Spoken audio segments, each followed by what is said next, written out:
درود به مخاطبین عزیز، امیدوارم که هر کجا این کره خاکی هستید حال دلتون خوب باشه. البته با شرایط حال حاضر ایران، اینترنت ماهاست که تو ایران قطع شده و کم کم داره طبقاتی میشه، اینترنت داره پرو میشه. چیزای دیگه امروز میخوایم افشاگری بکنیم راجع به پدیده شاهین نجفی ها.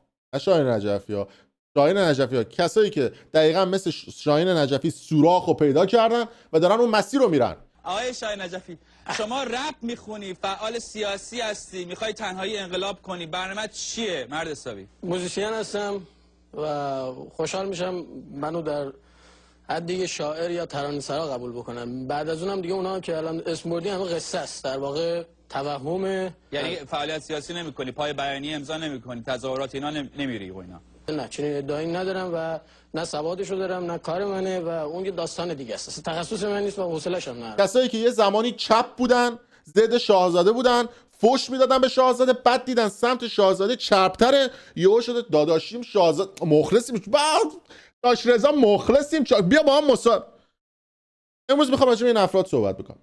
یه دلیل ثابت هم داره، چون الان یه عده میگن که آقا شاهین نجفی نمیدونم فعالیت سیاسی کرده به اون میرسه. ببین، ما با اینکه یک خواننده، با اینکه یک شخصی یه بیزینسی داره، بره بیزینسشو ارتقا بده یا فعالیت بیزینسی بکنه، موردی نداریم، مشکلی نداریم. اینو همین اول من باز بکنم.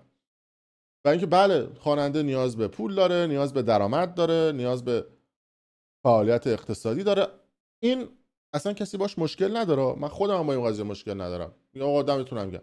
ولی وقتی که بیاید سوء استفاده بکنید از خون جوانهایی که 18 و 19 دی ماه رفتن تو خیابونها، بیش از 30-40 هزار نفر جونشون رو دادن برای آزادی اون مملکت و از اسم اونها سوء استفاده بکنید، این قضیه رو من باش مشکل دارم. بیاید سوء استفاده بکنید از خون جوانهایی که 18 و 19 دی ماه رفتن تو خیابونها و از اسم اونها سوء استفاده بکنید، این قضیه رو من باش مشکل دارم. شاهین نجفی رفته تبلیغ کنسرت گذاشته تو پیج اینستاگرام خودش. تایتل کنسرت چی زده باشه خوبه؟ جاوید شاه. که داریم. ببین من بهتون نشون میدم دیگه رو تصویر دیگه، چون یه عده ممکن خودشون رو پاره کنن و اینا. ببین 8 ساعت پیش ادیت هم تازه کرده، نوشته جاوید شاه، تبلیغ کنسرتش رو هم گذاشته، تور گذاشته برای ما، استکهلم، گلاسکو، لندن و کلن. عجب.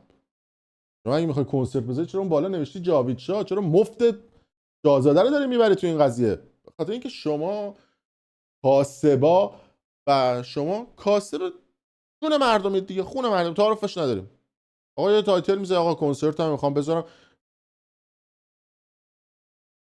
پسر فرشیدم برات کامنت گذاشته و چند نفر دیگه هم برات کامنت گذاشته. حالا ما به این قضیه میرسیم. بعد قیمت‌های بلیط‌های کنسرت جالبه. ببینید این سایتش، مثلا من کل رو برای شما باز میکنم ببینید قیمت بلیط کنسرتشو: 139 یورو، 99 یورو، 79 یورو، 69 یورو، 59 یورو بلیط گذاشته برای کنسرت.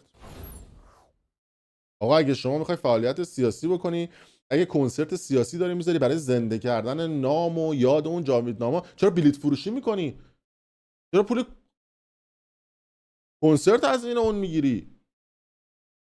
ایناست که مردم وقتی میبینن با شما زاویه پیدا میکنن، میگن اینا دارن کاسبی میکنن. شاهین نجفی که تا 5-6 سال پیش تو همین شهر کل کنسرت میذاشت 50 تا دونه بلیط میفروخت. یه بار دیگه براش دست بزنید. وقتی الان کنسرت میذاره 500 تا میفروشه، دلیل داره. دلیلش اینه که سوراخ سیاسی رو پیدا کرده واسه کسی که یه زمانی چپ بود و ضد شاهزاده صحبت میکرد.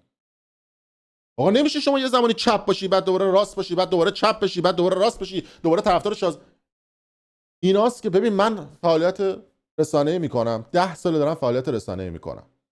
خب برای بانو یاسمین پهلوی ویدیو ساختم، تهمت زده بودم به زن شاهزاده، ویدیو ساختم، ولی هیچ وقت نیومدم سوء استفاده بکنم با اسم ایشون بردارم و کنسرت بذارم.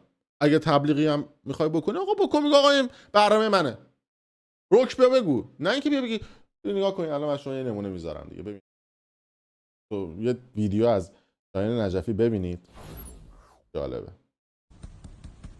این مال زمانی بود که براش نمیصرفید و چرب نبود براش سمت شاهزاده بودن. خب سوال مهم ببینیم.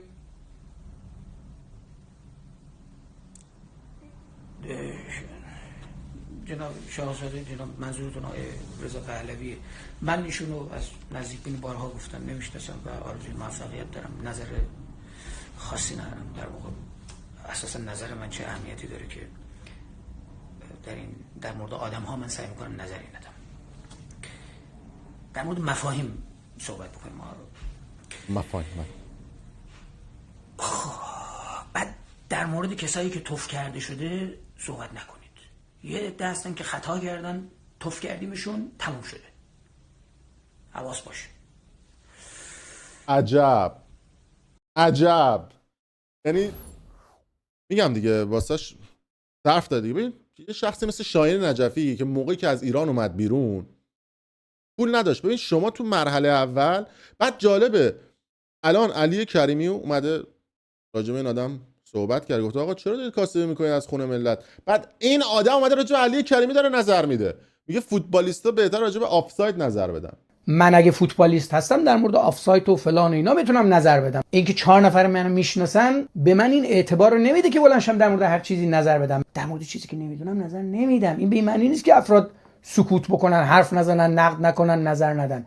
عزیزان شما اجازه نداری راجع به علی کریمی اظهار نظر بکنی. میدونید چرا اجازه نداری؟ دلیل داره. چون شما که از ایران مهاجرت کردی هیچی تو ایران نداشتی. شما تو مرحله اول یک مهاجر اقتصادی بودی، بعد شدی مهاجر سیاسی، بعد فضا دیدی اون سمتی. شما که بعد ورود تو آلمان آقا کنسرت گذاشتی، لخ شدی تو کنسرتت، یادت نیست؟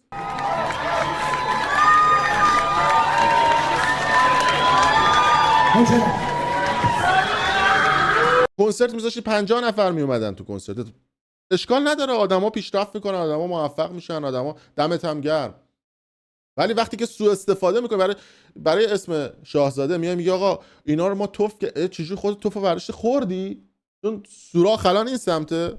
در مورد کسایی که توف کرده شده صحبت نکنید. این پدیده های امثال شاهین نجفی زیادن ها. طرف تا دیروز متر میکرد، الان تو فضای مجازی شده افشاگر.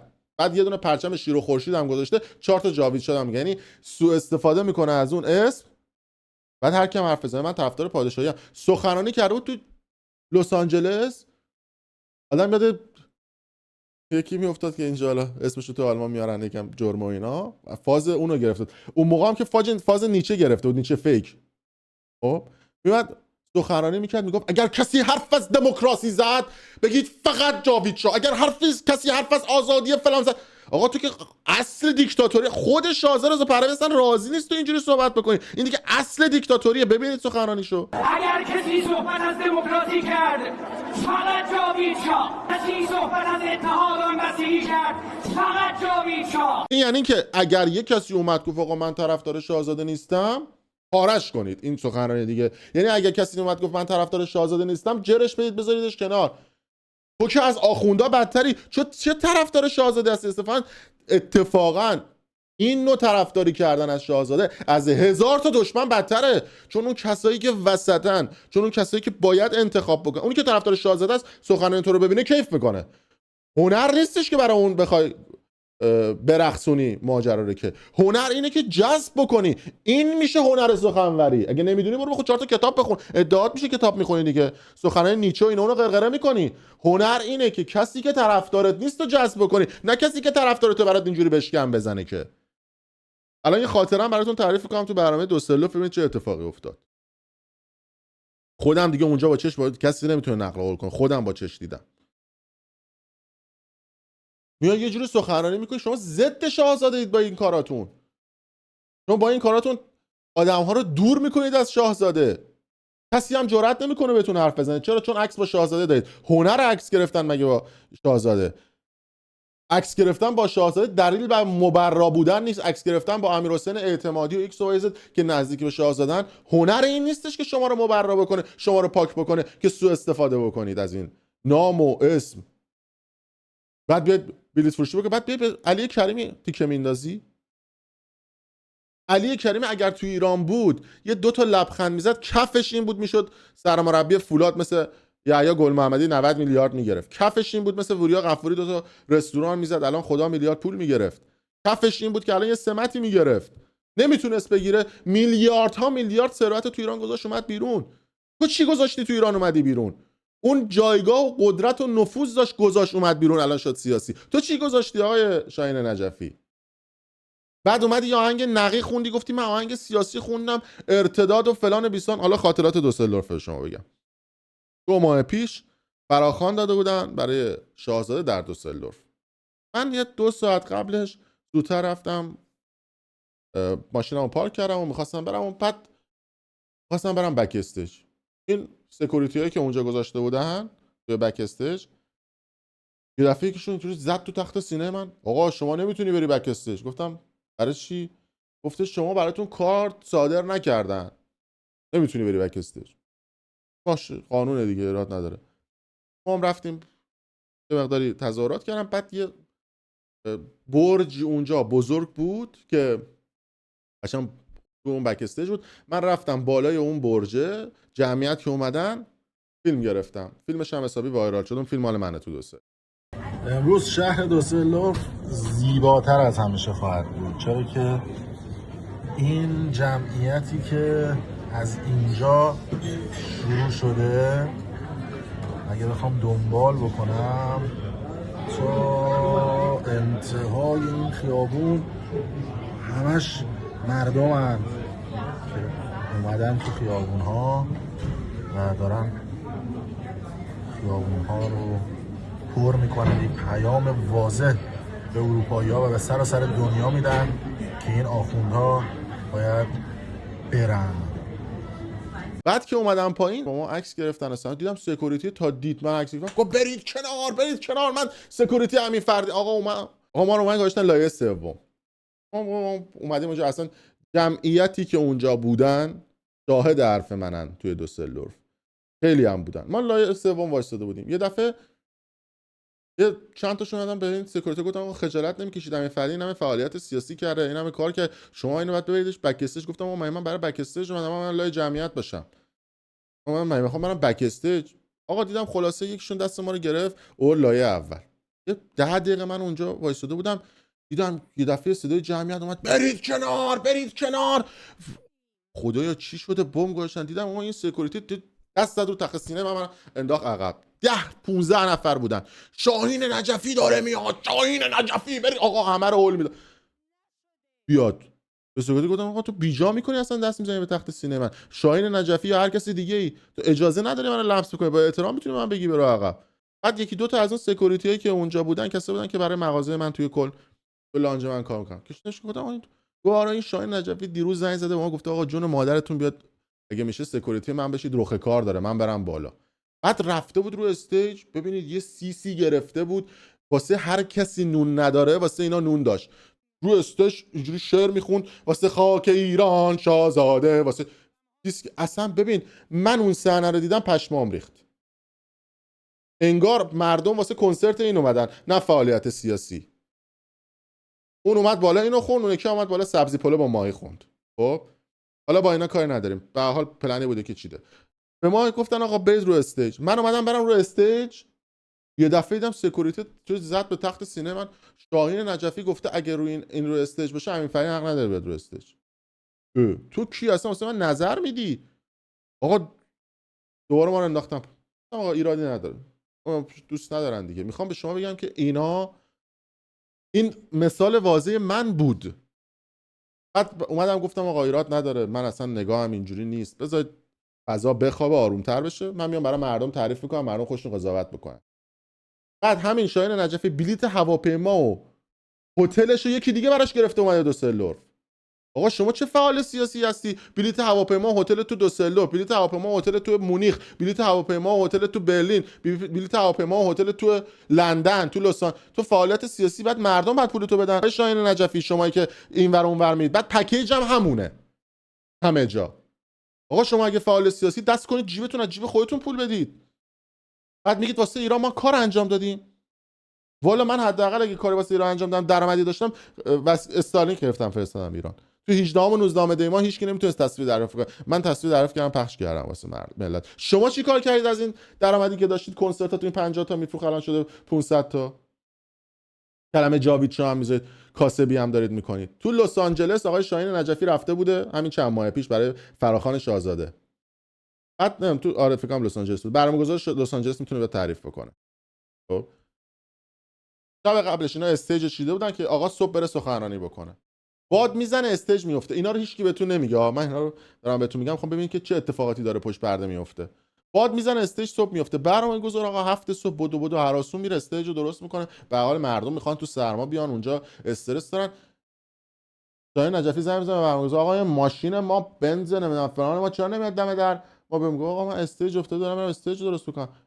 اینطوریه بس من نمیام سخنرانی بکنم. نرفته سخنرانی کنه چون ماشین براش نفرستادن. بعد بهش گفته بودن آقا پول تو برده، پول برده بده، پول بلیط هواپیما رو تو نمیاد سخنرانی کنه. چه پولی؟ من وقت گذاشتم اومدم. نمیشه که شما فاکتور 2 تا برنامه رو بیار از کارت خودت که ادیت کارت خودت بلیط هواپیما و هتل گرفتی رفتی. آیه شاهین نجفی و بقیه‌تون شما با این کاراتون یه کاری میکنید که بقیه از سیستم زده بشن. شاید اینا رو مثل اینکه به گوش تیم شاهزاده و اطرافیان، چون من آدمی ام که آقا من بمال نیستم، من رکم حرفمو میزنم و بقیه چون بمالن اینا رو نمیگم به دفتر شاهزاده. بعد جالبه تو همون دفتر شاهزاده رفتن زیرا من زده بودن. عجب بابا شما دیگه یه لیک دیگه درب و داغونید. این که نمیشه. هیچ وقت هم سعی نکردم نه از جایگاه خودم سوء استفاده بکنم نه از حالا مردم لطف داشتن ما رو. ولی شما آدمایی بودی که نون به نرخ روز خورید. شما الان قسمت شاهزاده گرمه، مردم دنبال میکنن، مردم تو خیابون اسم شاهزاده رو میگن. فردا اگر تو خیابون اسم یکی دیگر رو بگن حسن علی بقال بگن یه دفعه میشید طرفدار اون. تپ بود طرفدار دیروز. حالا بماند که آقا یه سری از این برنامه‌گذارا تو کشورهای مختلف برنامه میذارن دختربازی میکنن تو بک استیج. طرف دختره رو میبینه براش کارت میندازه گردنش بندازه. آقا نکنید این کارا رو، زشته. شما فکر میکنید کسی نمیفهمه؟ شما فکر میکنید که کسی متوجه نمیشه این قضايا رو؟ برای دختر کارت صادر میکنی بعد بهش میگی چی؟ میگی که بیا با من شب بخواب من صبح تو رو ببرم شاهزاده رو از نزدیک ببینی. بابا این کارا میرینید به اعتبار طرف، میرینید به اسم اعتبار اون سیستم. نکنید این کارا رو. تو استفاده نکنید از این کارا. متوجه میشن، عاقلن آدما.